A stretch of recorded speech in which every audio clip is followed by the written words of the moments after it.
Okay, so I'm going to address something quick. I don't normally do this in my craft room, but I'm going to have to do it in here for this purpose. I can't take this all outside with the camera right now. So, what I'm going to show you is how I clean the rims of my cups using my rotary tool. This is a big rotary tool, obviously. It's a battery-operated Ryobi, variable speed. And my flap wheel, which is worn down to my cup. These usually start out straight. They all do this eventually. Eventually it'll wear out completely, but I highly recommend, if you don't wear your full respirator, and please do this outside preferably, you at least wear a dust mask and safety goggles, because this stuff's going to go everywhere and you do not want it in your eyes. So I'm gonna put that on, get them situated where they're not going to fog up my safety goggles. I'm gonna move this out of the way a minute. I also have some acetone and my X-Acto knife. Now this is prior to my final coat. These will both get one more coat once this is done. So you can see what a mess it is. I don't worry about where I get spray paint inside. I don't worry about resin in the beginning.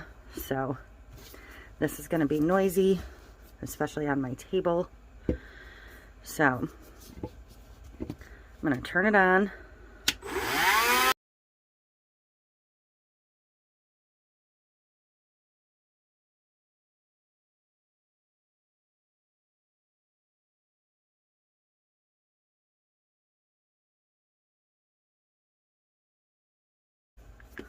So you can see how clean that rim is now. You can if you want. I'm not going to on this one.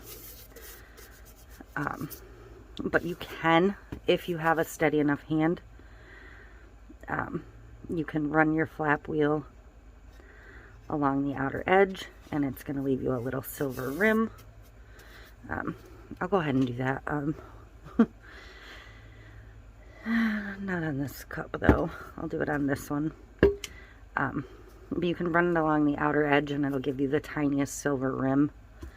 I do typically do that. It's just, you have to have a really steady hand. I can't do it as easily sitting the way it's at right now.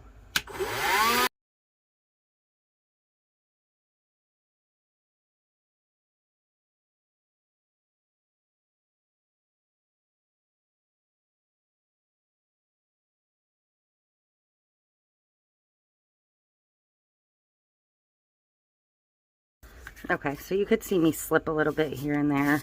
It does happen, just be careful.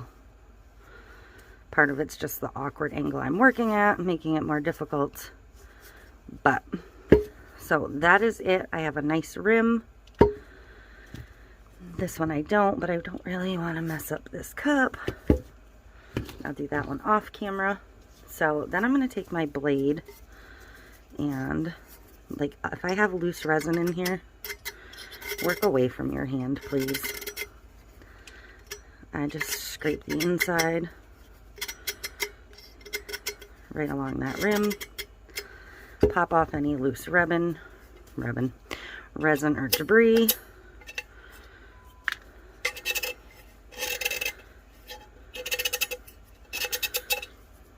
So that is that. You can see how much dust I'm creating. This is why I don't do this inside. So that should be good for that. Then I'm going to take,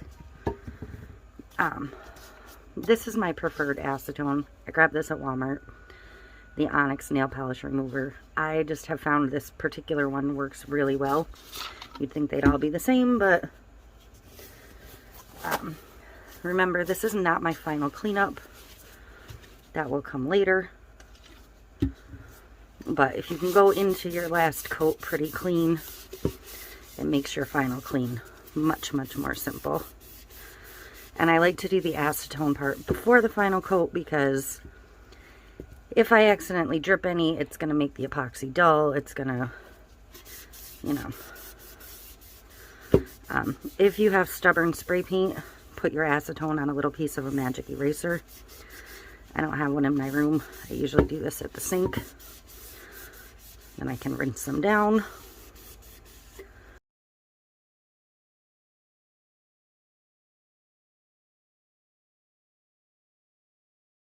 That is how I do my cleanup on my rims. At this point, I would rinse them down, make sure there's no debris on them, do any exterior sanding it needs as well. I'm not going to go through that step because you know, feel them over, see if you have rough spots. And then I would get these back on the turner for their final turn. And then you will have a nice clean edge and a good looking cup. So, flap wheel, this one's Dremel brand flap wheel. The flap wheel came from Lowe's. My rotary tool came from Home Depot because we are a green Ryobi tool family here. So that is it. If you have any other questions or tips you want to leave for the other viewers, go for it. You can buy tumbler shields, but honestly for me it's just easier to put my cup on its football or whatever and spray paint and just keep it on there. Now by having the arm, I can touch it less. So that is it. Eye protection. Definitely